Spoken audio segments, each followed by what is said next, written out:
never play this game with you again. No means no. Do you know why you're here, Mr. Robinson? Judge, I do not. Think. Do you know why you're here? My baby mama said I been bothering her or something. That's the only thing I can assume. I honestly do not know, Your Honor. I've been doing my classes, just thought about probation, and trying to do good. You are on probation for harassment. Can I give you a cause number? Yes, please. It's 247-4460. Mr. Travis Robinson was placed on probation for harassment in March of this year. What did we ask you not to do? Right. Have you been bothering her? Our child together. I think she must have not liked that I was trying to ask for my FaceTime that is from child support orders. And I guess she must have thought I was harassing her from continuously asking or calling to get it. And I think that turned into harassment. It was nothing towards her. What does harass mean, Mr. Robinson? Over, and over, and over, and over.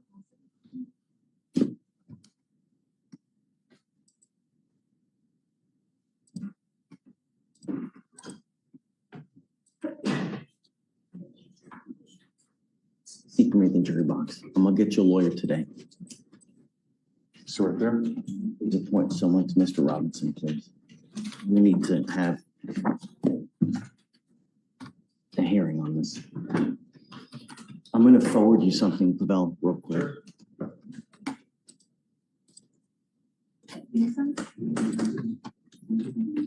Okay, John D, tell me. What's up, bud? Always good, sir. Always good to see you. What's I'm new? pushing on a newly appointed case, Mr. Robinson. He is on a defer for harassing people. Oh, okay, got it. You And got I it. talked to the chief, and it looks like there hasn't been a formal motion yet, but that's I have coming. one right now. Okay. But I need to email this to you first. So I want you to look at it and then talk with him about it. Okay, I will revisit you on that one. Let me look at everything. Let me send it to you real quick. JD Law. The way it works. So it is JD. JD Law. Got it. All right, I'm forwarding this to you now. Absolutely. Yes, Andre? Oh, I'm sorry. Come on. No worries, Judge. We were talking about that anyway, but Judge, I did Mr. Robinson, Travis Robinson on Judge, according to Mr. Robinson, he's been complying with the non-threatening harassment on this particular situation. Per the Attorney General's office and part of his compliance in child support, he gets 15 minutes of FaceTime with their mutual child.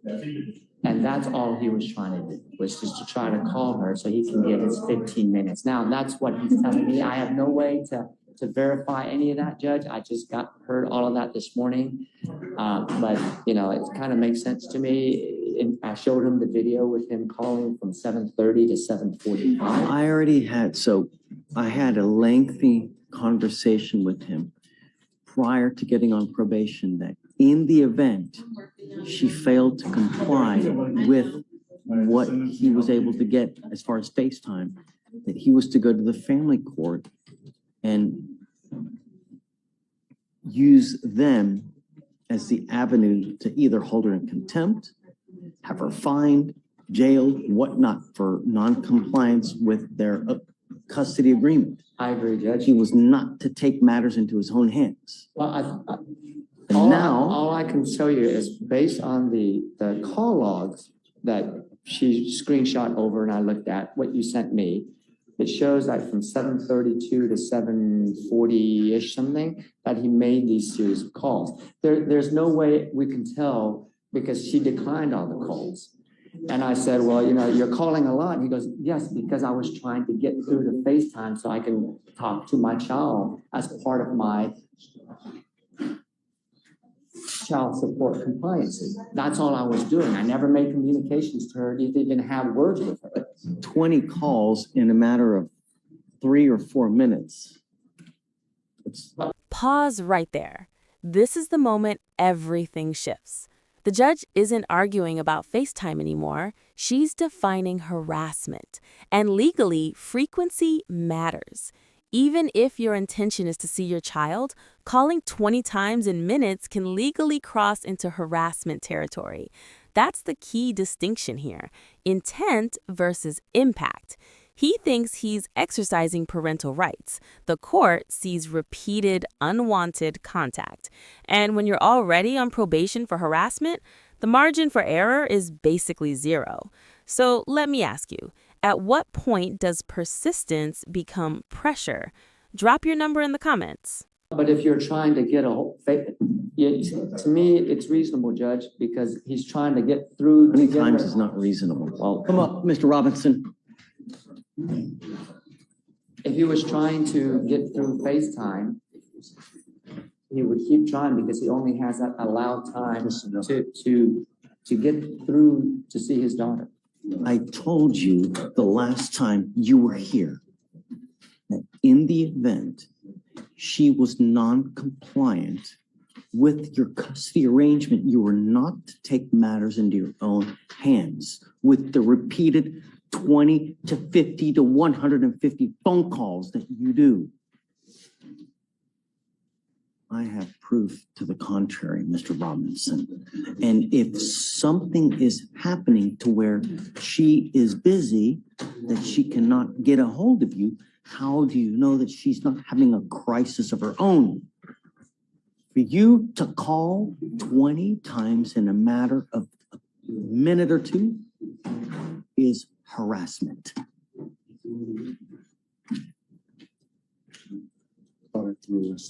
Think of situations. Like she could have been busy. Baby could have been sick. That's why she didn't. Now it's a little bit too late.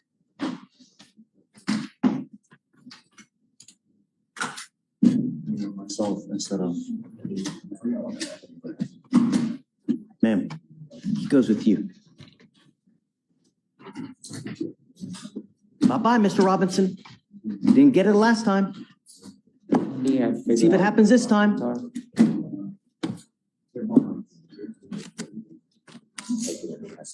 let me figure it out. Ma'am, ma'am, You don't set him down, please. Take care of this one, Judge, and then I'll come back. I'm gonna scare her. You want to let me think about it? Give me 30 minutes. I know it's a little early, Judge, but I've talked to Mr. Robinson. He is truly remorseful. He knows he didn't make the best judgment. He did get a new job at Cracker Barrel on the town center in 59.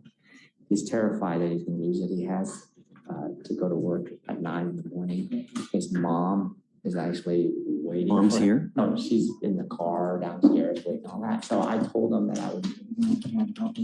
I just wanted to kind of update you what I found out more. He is, in terms of AG and complaining witness is absolutely fed up with him calling and calling and calling. And how many, do you have the case pulled up? Judge, if we, give him amended conditions like 0 tolerance, 1 too many times, and he's going in, anything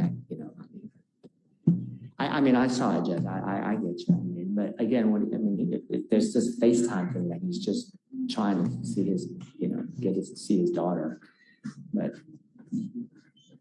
why don't you just say, besides the no contact, the FaceTime, just don't have any communication with the ex, and that way they have some space, and he's only allowed to call during the FaceTime time. And if that's not possible, the problem is that Shatoria, what exactly, did we tell him that he was not allowed to contact her only for purposes of the visitation?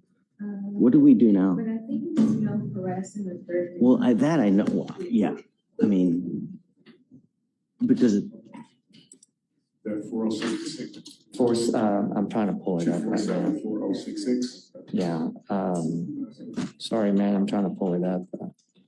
247-4460. That's, maybe no contact except for the but time. I don't think he's incapable of having contact without, so maybe we should just do no contact at all. Yeah, that's what I was saying, that no contact except for the, Or like, you didn't add anything about. All we did was just no threatening, harassing, abusive contact, and that's obviously. they have like, as part of his child support, he has 15 minutes of FaceTime. And that's the time. Do you have But it was still 2 minutes. personally? Okay, so I'm now going to modify the conditions, no contact whatsoever. Yeah, exactly. And there it is. That's a probation modification in real time. When a judge loses confidence in your ability to follow limited conditions, they escalate to stricter ones. Notice what happened. He had conditional contact before. Now, zero contact. This is how courts respond when boundaries get pushed. It's not about punishing him for being a father. It's about protecting the complaining witness and maintaining court authority. Judges operate on trust. Once that trust cracks, restrictions tighten fast. That's courtroom chess, and he just lost a major piece. He's incapable of doing it without, unless, so now I can't trust him anymore, so just no more contact. He's going to have to find another way to have contact with the child. Well, then I'm going to put him in jail. I'll keep him. That's it. Judge, we have a Tell me. possible solution. Well, I was going to say just no contact. It's okay. Kevin, tell me what you're thinking. Is there an established time that he is supposed to contact because if she's just willfully withdrawing, not allowing you? I don't know. We don't have. Judge, I think there is. I think it's not during that time frame. Can you, from him now, get a copy of the custody order, or perhaps I can look at it? I don't have that, but maybe what we can do is bring him back and tell him to bring all that and set a very specific time for that contact, only to be for the purpose of parenting the child. Okay, I'll agree to that. But until we're able to formulate the plan, no contact. Yes. So how about if we bring him back later this week, give him a chance to give me all that stuff, and I'll work with, probation to put that in place. Would that be okay? Yes. All right. Should we bring him mind out? grabbing him, please? Thank you, Ms. Norman.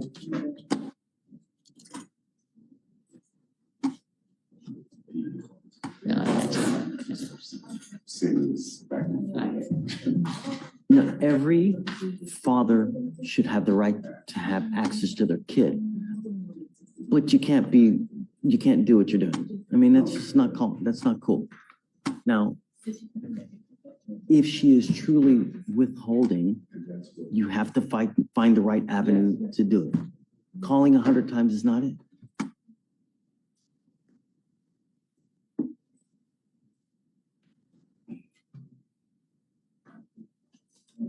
Connor, tell me while we're waiting. He went and tested negative for everything. Wonderful. And he Good is, job. Yeah.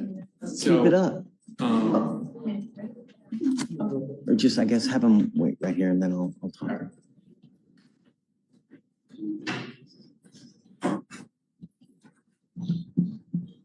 I will never play this game with you again. If you and I see each other again, I'm assuring you a very lengthy jail sentence. This is the judge drawing a bright legal line. No means no isn't just emotional language. It's a consent principle that extends into harassment law. When someone declines contact, continuing to force communication can legally become coercive behavior. But here's the twist. The judge isn't slamming the door on his parental rights. She's redirecting him to the correct legal channel, family court. That's a crucial distinction. Courts don't reward emotional reactions. They reward procedural compliance. If he follows the system, he wins access. If he fights outside it, jail becomes real. High stakes.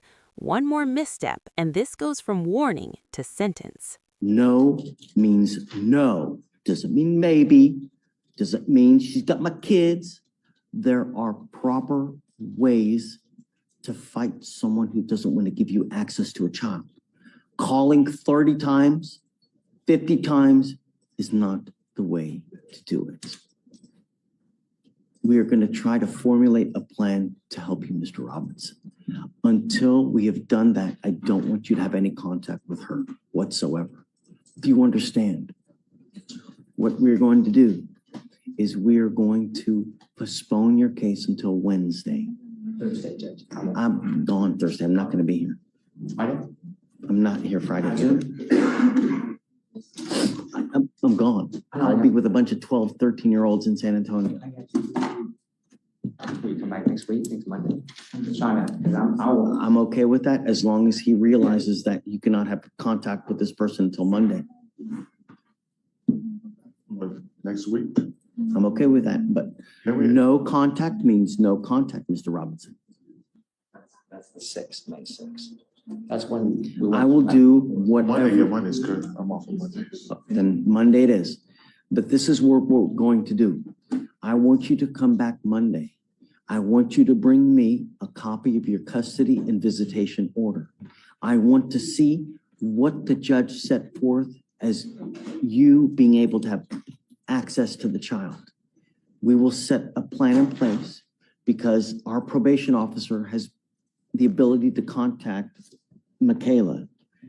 We will try to set forth a plan so that you can have access to the child without you having to call as many times as you have been. All you're doing is you're alienating her even more, where she's going to restrict further access. You're going about things the wrong way. Do you think someone wants to have them contact 50 times? Right. Do you think that's going to have them resent you more? Yes. So we're going to try to create something for you. On Monday, when you come back, bring me a copy of the order. We'll see what the judge said as far as time is concerned.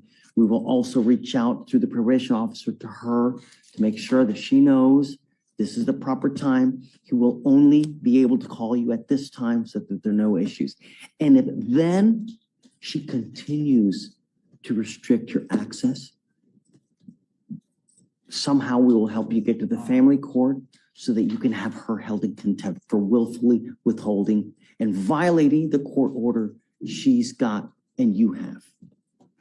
Do you understand? Yes. If at that point she still is giving you, if she's not giving you access, you go to the family court and they will hold her in contempt.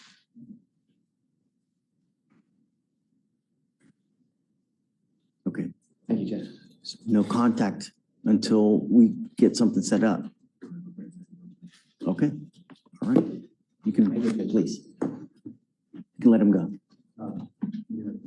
No, that's it.